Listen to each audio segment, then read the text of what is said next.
Amén y amén. El día de hoy estamos continuando la serie que iniciamos la semana pasada, una miniserie, una serie de solamente 3 semanas, donde estamos enfocándonos en 2 pequeñas pero muy poderosas y muy profundas palabras que Jesucristo dijo cuando estuvo colgado en la cruz del Calvario. Esas palabras son: consumado es. Estoy seguro que todos las han oído. Y vimos que la semana pasada que esta frase, estas pequeñas palabras tienen grandes y poderosas implicaciones para nuestras vidas, mucho más profundas de lo que nosotros entendemos. Y la semana pasada comenzamos a ver la primera, y es que cuando Jesús dijo consumado es, lo que él estaba diciendo era: el plan se cumplió, mi obra terminó, cumplí el plan, cumplí la obra, cumplí el trabajo que vine a hacer.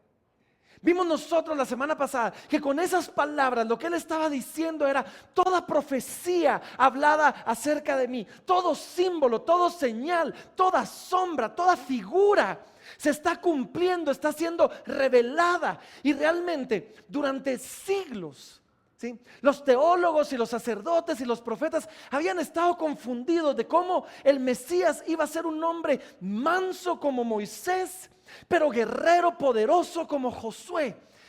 Vimos cómo probablemente los profetas estaban confundidos de cómo este hombre iba a ser un Jonás, que iba a estar 3 días en el vientre del pez, 3 días debajo de la tierra, pero al mismo tiempo iba a ser un Noé que iba a rescatar a la humanidad de las aguas. Y vimos nosotros cómo cuando él dice consumado es, poco a poco nuestros ojos comienzan a ser abiertos y comencemos a entender cómo todo esto, cada figura, cada señal se cumple en Jesucristo.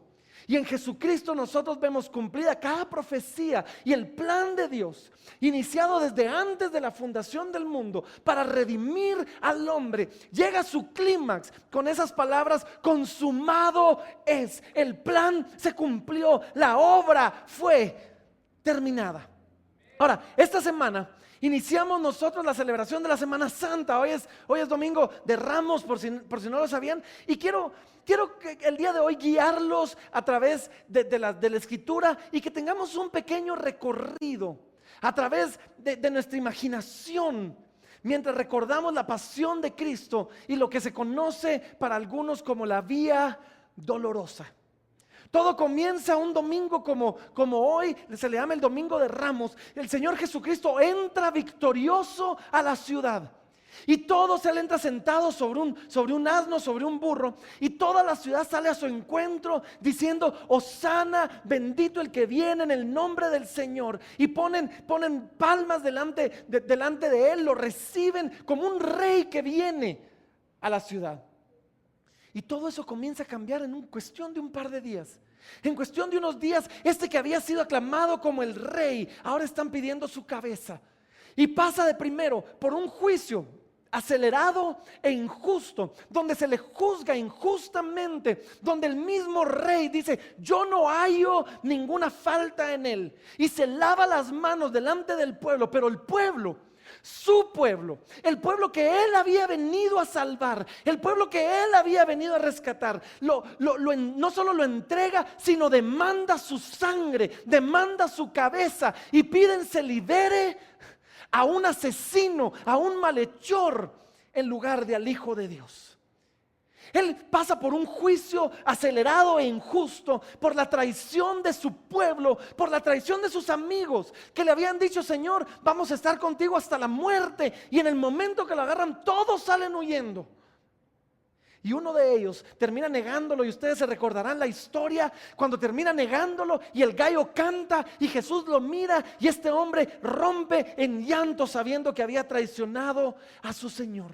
Tenemos a un Jesús que fue juzgado injustamente, traicionado por su pueblo, traicionado por sus discípulos, que ahora va caminando por las calles, llevando una cruz en su espalda, llevando probablemente solo la viga superior de esa cruz en su espalda, caminando por las calles. Su frente está sangrando por una corona de espinas que le pusieron en burla a los soldados. proclamándolo rey con esa corona de espinas. Su espalda está rasgada de tanto latigazo que le habían dado el día antes. Y ese día, imagínense esto, la espalda con la piel, este látigo, eran como 4 púas que se ensartaban en la piel y rasgaban la piel completamente. Y ahora, el polvo, el sudor, el sol comienzan a llenar esas heridas. Imaginen el dolor por el que él va pasando. En el camino va cargando esa cruz y es escupido y es humillado públicamente por todo el pueblo, que a la par de la calle le gritan y lo humillan y lo avergüenzan públicamente. Y aquí es donde yo quiero que nosotros usemos un poco nuestra imaginación el día de hoy. Vamos a salir de lo que las escrituras narran y quiero llevarlos un poquito a que imaginemos qué está pasando en ese momento en el infierno. ¿Qué está pasando en ese momento? El diablo y sus demonios seguramente tienen una fiesta en el infierno. Sacan los tambores, es tiempo de celebrar. El Hijo de Dios va a ser crucificado. Aquel que llevaba 33 años de vivir en esa tierra y ellos llevaban 33 años de querer destruirlo. Finalmente están a punto de lograr lo que querían hacer. Imaginen al diablo, imaginen a los demonios celebrando cada insulto, cada vez que lo escupían, cada vez que lo humillaban, cada vez que lo insultaban. Yo puedo imaginar, y quiero que lo imaginen, cómo el diablo y sus demonios gozaban al ver cada insulto, gozaban al ver cada grito, gozaban al ver cada humillación, se burlaban de él y celebraban que el Hijo de Dios iba a ser en ese momento crucificado. ¿Sí? El hombre que había amenazado con destruirlos estaba a punto de ser destruido y parecía que finalmente lo iban a lograr. Yo no sé si ustedes pueden verlo, pero yo casi puedo ver sus risas, casi puedo escuchar sus burlas mientras Jesús se comienza a tropezar con el peso de la cruz. Ustedes se recuerdan, la Biblia nos narra que Jesús va llevando esta viga y tropieza una vez y tropieza otra vez. Y yo casi puedo imaginar las burlas. Ya lo viste, se cayó, ya lo viste, enterró la cara y se burlan los demonios. Y la palabra nos dice que Jesús es obligado a llevar su cruz. Bueno, lo ayuda un Simón que lo ayuda a llevar su cruz hasta el monte de la calavera, hasta el Gólgota. Y cuando está ahí, finalmente es clavado en la cruz. Esa viga es puesta sobre un madero, sus brazos y sus manos son perforadas con un clavo, es clavado en una cruz, sus pies son atravesados también y son clavados en una cruz y es levantado a los ojos de todos para ser humillado públicamente. Y en ese momento la Biblia nos narra lo siguiente: Juan capítulo número 19 y versículos 28 al 30. Cuando Jesús es levantado, la Biblia nos narra que en ese momento pasa esto. Versículo 28 dice así: después de esto, sabiendo Jesús que ya todo estaba consumado, dijo, para que la escritura se cumpliese: tengo sed. Y estaba ahí una vasija llena de vinagre. Entonces ellos empaparon en vinagre una esponja y poniéndole en un hisopo, se la acercaron a la boca. Cuando Jesús hubo tomado el vinagre, dijo: consumado es. Aquí están nuestras 2 palabras de toda esta serie: consumado es. Y habiendo inclinado la cabeza, entregó el Espíritu. Regresemos al infierno por un momento. Está esta fiesta, está esta algarabía, están los gritos de júbilo. Lo vamos a crucificar. Cuando lo cuelgan en la cruz, él grita desesperadamente: Dios mío, ¿por qué me has abandonado? Imagínense lo que pasa en ese momento en el infierno. Ya viste, lo abandonó Dios, lo logramos, dicen los demonios. Tengo sed, denle de tomar. Y de repente, colgado en esa cruz, se oye un grito que sale desde lo profundo de su alma, que dice así: tetelestai, consumado es. Esa es la palabra en griego, tetelestai. Y desde lo profundo de su corazón. Y yo me imagino que algunos demonios en ese momento siguieron burlándose. Ya lo oíste, se acabó, todo terminó, lo logramos. Pero en ese momento quiero que imaginen esto: Yo me imagino que el diablo en ese momento se aparta a un lugar un poquito más privado, se aparta a un lugar donde no lo miraban sus demonios y se le cruza un pensamiento en su mente y dice, algo no suena tan bien. Algo no está como yo lo había planeado. Y de repente la alegría y la burla del diablo, me puedo imaginar yo, se ven interrumpidas. Y es que esas palabras, esa una palabra en griego, esas dos palabras en español, tetelestai, eran palabras que le sonaban demasiado familiares al diablo. Y quizás familiares al punto de no agradarle, porque las había escuchado antes y lo que le recordaban no le gustaba para nada. Y es que esto es lo que pasa.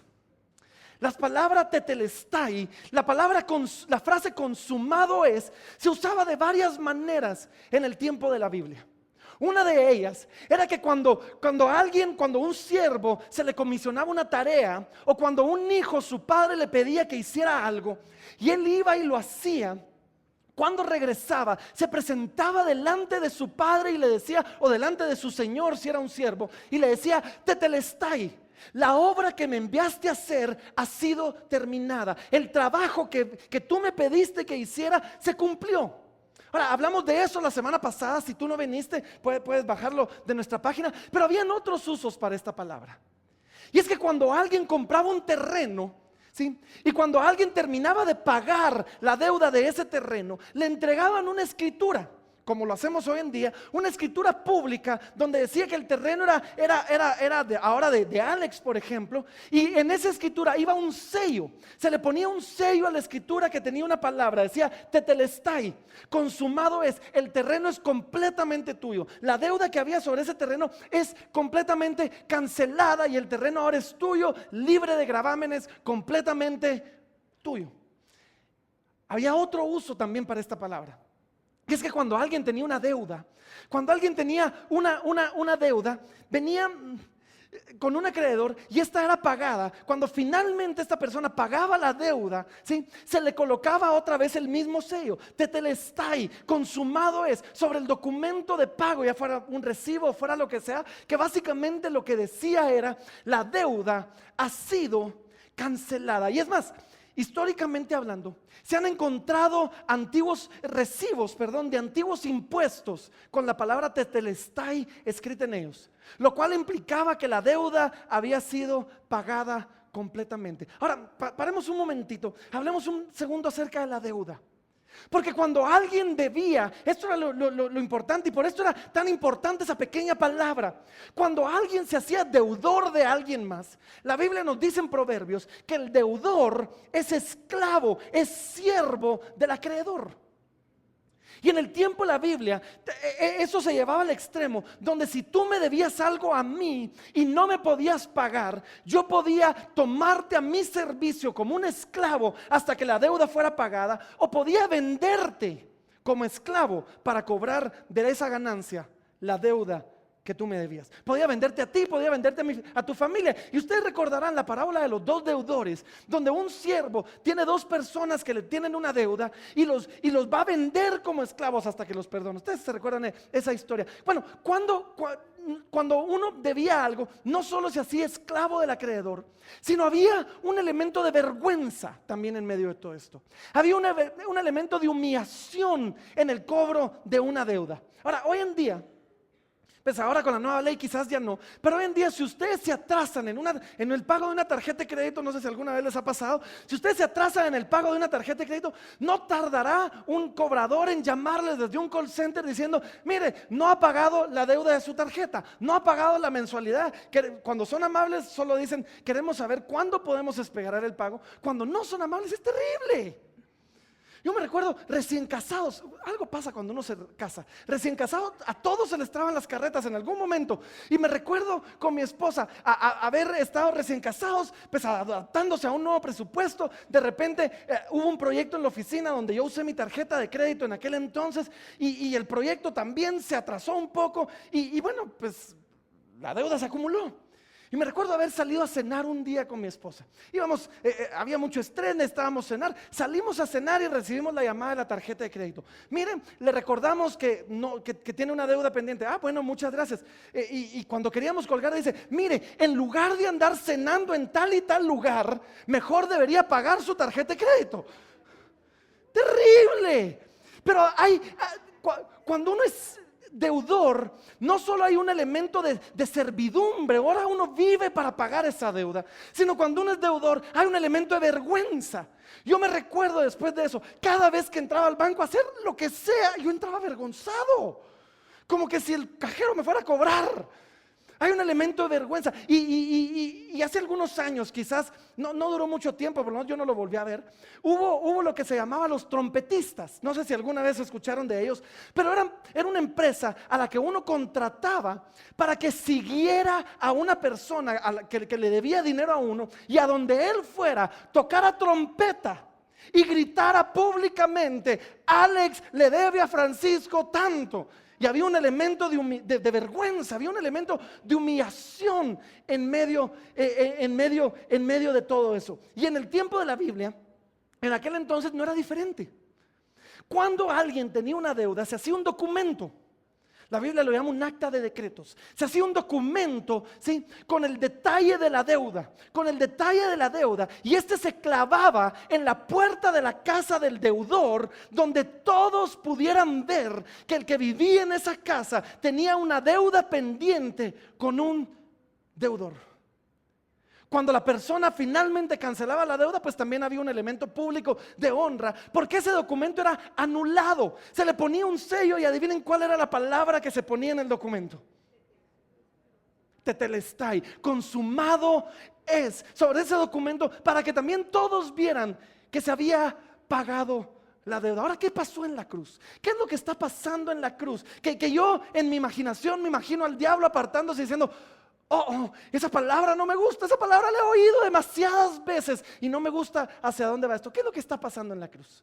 Acompáñenme a Colosenses capítulo número 2. Colosenses capítulo número 2, vamos a comenzar en el versículo número 11.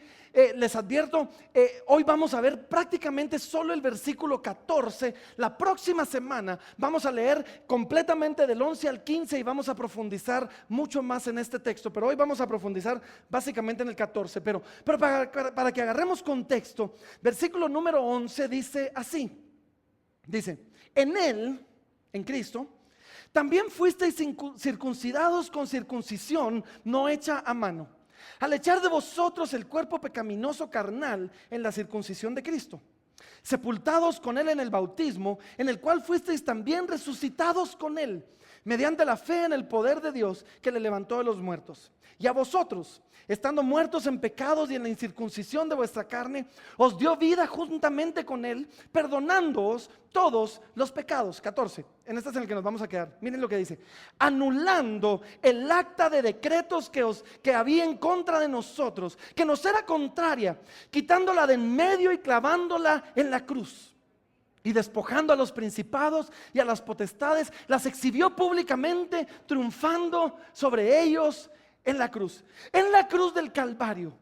Esto exactamente fue lo que se dio. Desde el punto de vista natural, había un acta de decretos que le fue contraria a Jesús. Yo no sé si ustedes recuerdan que la Biblia narra en todos los evangelios que cuando Jesús fue crucificado, colocaron sobre su cabeza en todos los idiomas. Dice que lo colocaron escrito en letras griegas, latinas y hebreas: este es el Rey de los judíos. ¿Se recuerdan? INRI, las 4 letras esas famosas.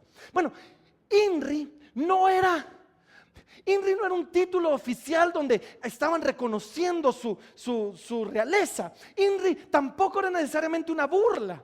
INRI era una acusación formal donde se estaba declarando públicamente por qué este hombre estaba siendo crucificado.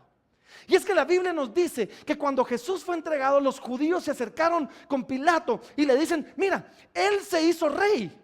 Y todo el que se hace rey, a César se opone y debe morir. Y entonces cuando Él es crucificado, colocan: Jesús de Nazaret, este es el rey de los judíos, este es el rey de los judíos, por eso debe morir, porque él se proclamó rey, rebelándose contra César y por lo tanto debe morir. INRI no era solo un adorno, INRI era una acusación pública y formal, donde todos entonces sabían por qué ese hombre estaba siendo crucificado, porque él se había proclamado rey. Sin embargo, el apóstol Pablo nos narra en este momento que en el espíritu está pasando algo más. Así como en la carne hubo un acta de decretos, hubo una acusación formal en contra de Jesucristo, en el espíritu, ¿sí?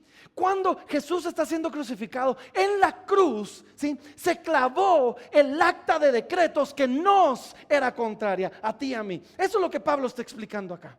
En el versículo 14, si lo podemos poner aquí otra vez, en el versículo 14 nos dice que anulando el acta de decretos que había contra nosotros, que nos era contraria, la clavó en la cruz. En la cruz, en el espíritu, hay un acta que se está clavando, hay una acusación formal que se está clavando, hay algo que se está clavando en contra de nosotros, que nos acusa de todos nuestros pecados delante de Dios. En ese documento estaba la acusación formal contra ti y contra mí por todos nuestros pecados pasados, presentes y futuros. Y estaba siendo clavado en la cruz. Y junto con esa acusación venía una sentencia. Venía una sentencia y la sentencia dicta algo así. Esa está clavado y dice, hoy vamos a agarrarle contra Alex porque él es nuestro deudor el día de hoy. Y está clavado ahí y dice, Alex está acusado de cometer estos pecados. Y no vamos, yo conozco un poquito sus pecados, así que no vamos a hacerlo. Pero está acusado de cometer estos y estos pecados. Y la sentencia es excluido de la presencia de Dios. Romanos 6:23 dice, por cuanto todos pecaron y están destituidos de la gloria de Dios, la sentencia es, ahora es un enemigo de Dios. La palabra nos dice que en un tiempo éramos extraños y enemigos en nuestra mente y en nuestras malas obras de Dios. La sentencia dice, ahora es digno de muerte, porque la paga del pecado es muerte. Y déjenme desviarme aquí un momentito.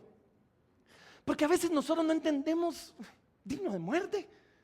¿En serio por mis pecados? ¿De verdad?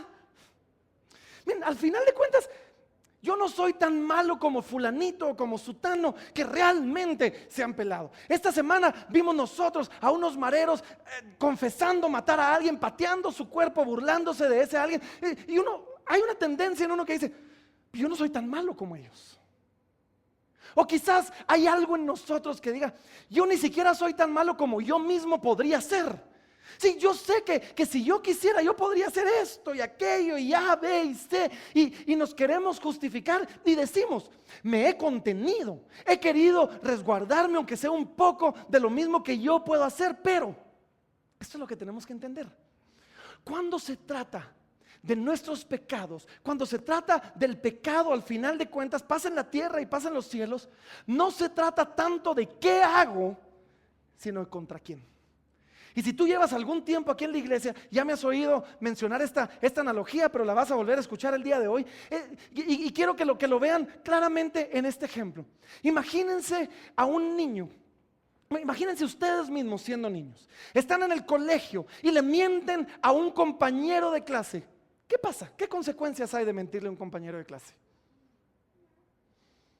La verdad que no pasa nada. Se enoja conmigo quizás, pero no pasa nada. Imagínense que están en su casa y le mienten a su hermano. ¿Qué pasa si le mienten a su hermano o a su hermana? Pues la verdad que no pasa nada. Sí, su hermano se enoja, se pegan un par de patadas, se jalan el pelo y se acabó. Pero ¿qué pasa si le mienten a su padre o a su madre?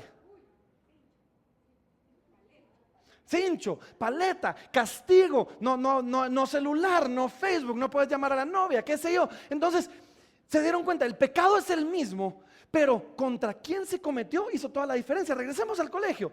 No pasó nada si le mentí a mi compañero de clase, pero ¿qué pasa si le miento al director, al maestro de la clase, perdón? Si le miento al maestro, es posible que me manden a la oficina del director. Es posible que quizás pierda un examen que había ese día. Pero cuando llego a la oficina del director, ¿qué pasa si le miento al director? Si le miento al director, puedo ser suspendido o quizás aún podría ser expulsado. Es el mismo pecado, pero las consecuencias del pecado cambian. Depende no qué hago, sino contra quién. Ahora, vámonos, ya somos más adultos. Nos llaman, algún día estamos trabajando y le mentimos a nuestro compañero de trabajo. ¿Qué pasa? Pues no pasa mayor cosa, es como mentirle al hermano, es como mentirle al compañero de clase. No pasa nada. Pero ¿qué pasa si le mentimos a nuestro jefe? Nos puede despedir. Podemos perder nuestro trabajo, podemos perder nuestro empleo. Nos llaman a testificar en la corte. ¿Y saben qué pasa si uno miente en la corte delante de un juez? Eso se llama perjurio y podría haber pena aún hasta de cárcel por delito de perjurio. Ahora, imagínense que le declaramos la guerra al Salvador porque son chiquitos y son nuestros vecinos y porque podríamos ganarles, creo yo. Sí, es que El Salvador es tan chiquito que una antena de celular cubre todo el país. ¿Sí? Tenemos salvadoreños aquí en medio de nosotros, los amamos. Mi esposa es salvadoreña, por eso tengo derecho a burlarme de ellos. Sí, pero le declaramos la guerra al Salvador y a media batalla estamos y nos llama nuestro general y en tiempo de guerra le mentimos a nuestro general. ¿Qué pasa? ¿Saben cómo se llama eso? En tiempo de guerra eso se llama traición. Y en tiempo de guerra eso puede ser penado con la muerte. Ahora, ¿qué es lo que les quiero decir con todo esto? Cuando se trata del pecado, no se trata tanto de qué, sino contra quién. Ahora, ya vimos que conforme vamos escalando en autoridad, contra quién pecamos, las consecuencias se vuelven peores. ¿Cuánto más cuando pecamos contra un Dios que es santo, santo, santo, todopoderoso, que no está un poco más arriba que nosotros, está muchísimo más arriba de nosotros? Por eso es que esta acta de decretos dice: por los pecados cometidos, y está listado nuestros pecados, eres condenado a separación de la presencia de Dios, eres condenado a enemistad con Dios y eres condenado a la muerte y muerte eterna. Y esto es lo que pasa, esto es lo que pasa. Hay un acta de decretos que nos es contraria.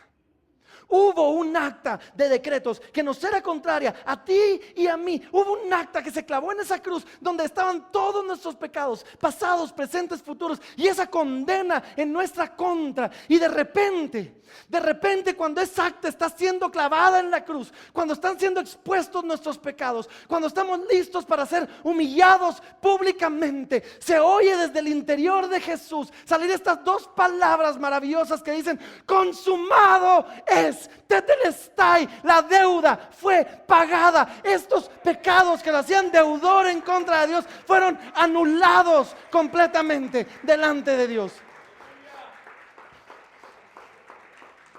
Con esas palabras, con las palabras consumado es, con las palabras tetelestai, lo que estaba pasando en ese momento en la cruz es que nuestra maldición estaba siendo quitada. La palabra nos dice así en Gálatas 3:13, nos dice así: maldito todo el que es colgado en un madero. Nos dice: Cristo se hizo maldición por nosotros. Dice: Cristo nos redimió de la maldición de la ley, hecho por nosotros maldición, porque está escrito: maldito todo el que es colgado en un madero. En ese momento la deuda de nuestro pecado está siendo pagada, está siendo cancelada. Y voy a decir algo que quizás suene extraño, pero aguántenme un momentito. ¿Sí? Cuando Jesús murió por nosotros, Él no perdonó nuestros pecados. Sí los perdonó, pero Él no perdonó nosotros. Él pagó nuestra deuda.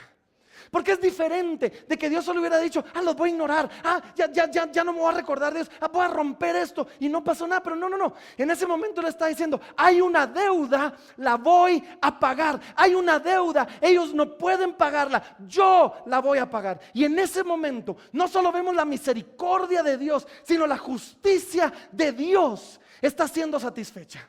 En ese momento la ira de Dios está siendo apagada, porque la deuda fue pagada. Consumado es, tetelestai, la deuda fue pagada. El acta de decretos que nos era contraria fue anulada. En ese momento, con esas palabras, se nos está devolviendo una comunión con Dios. La Biblia nos dice que justificados pues por la fe tenemos paz para con Dios. Que justificados por la fe tenemos paz para con Dios. Éramos enemigos de Dios y ahora tenemos paz. Con esas palabras se nos está regalando vida. La palabra dice, la paga del pecado es muerte, más la dádiva, más el regalo, más lo que Dios nos da en Cristo Jesús es vida eterna. Sí. En ese momento, todo castigo, y póngame atención porque esto es demasiado maravilloso para que no lo veamos. El castigo pendiente, el castigo que debíamos sufrir nosotros por nuestro pecado, fue quitado por completo. Ya no había nada más por hacer. Ya todo se había pagado, ya no había nada más que castigar, ya no había ni siquiera un poquito de la deuda que quedara pendiente. Todo fue pagado, el precio fue pagado y no solo fue pagado una vez y para siempre. Fue pagado de una vez por todas. Y la palabra de Dios nos dice que Jesucristo entró al lugar santísimo y ofreció su propia sangre, pero dice que entró una vez y para siempre. No tenemos que andar ofreciendo sacrificio sobre sacrificio. El precio fue pagado, la deuda fue cancelada, consumado es. Eso es lo que Jesús estaba diciendo.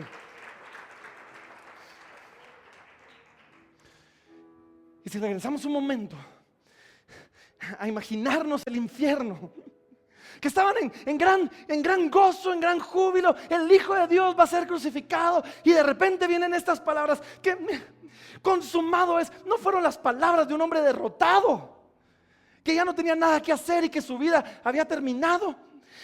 Era un grito de victoria de alguien que había cumplido el plan, de alguien que había terminado la obra, de alguien que había pagado el precio, y al pagar el precio nos había hecho libre a todos nosotros. Y el diablo creía que con matar a Jesús estaba acabando su obra, pero saben, resultó que en la cruz estaba acabando, estaba terminando, estaba consumando, estaba cumpliendo la obra de Dios. El diablo creía que se estaba oponiendo a la obra de Dios y sin quererlo estaba ayudando a cumplir la obra de Dios. Estaba trabajando para Dios sin saberlo él, creyendo que se estaba oponiendo a Dios, estaba cumpliendo el plan de Dios. El diablo creía que colgando a Jesús en un lugar donde todos lo pudieran ver, donde fuera humillado por todos, que ponerlo públicamente iba a cumplir su obra de humillarlo. Y resultó que en vez de ser un lugar de humillación, esa cruz se convirtió en un faro de luz, que donde todos pueden verlo, alumbra a las naciones con esperanza, alumbra a las naciones con libertad, alumbra a las naciones con gozo y con salvación. El diablo creía que ese era el principio del fin de Jesús. Y la próxima semana vamos a ver cómo esta cruz, cómo en ese momento, no era el principio del fin de Jesús, era el principio del fin del diablo, de sus demonios, de sus principados, que fueron humillados públicamente en la cruz del Calvario. Consumado es. Consumado es. ¿Qué palabras más maravillosas o no? Tetelestai, la deuda fue pagada. El acta de decretos que nos era contraria fue anulada. Ya no hay nada más. Óyeme bien, ya no hay nada más. Ya no queda nada hoy que te acuse a ti delante de Dios y que te pueda decir, tú no eres digno de presentarte, porque aunque no somos dignos, fuimos hechos dignos. Aunque teníamos una deuda, la deuda fue cancelada y ahora podemos presentarnos con la cabeza en alto, ¿sí? Lavados por la sangre de Jesucristo, la deuda pagada delante del Rey del universo, diciendo, he aquí tu hijo, heme aquí, yo iré.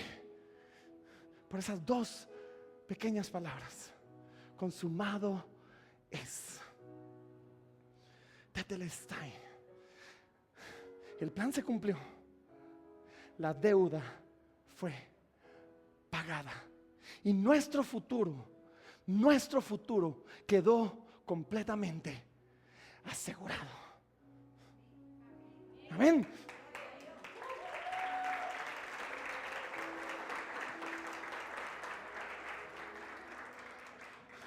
Vamos a ponernos de pie ahí donde estamos.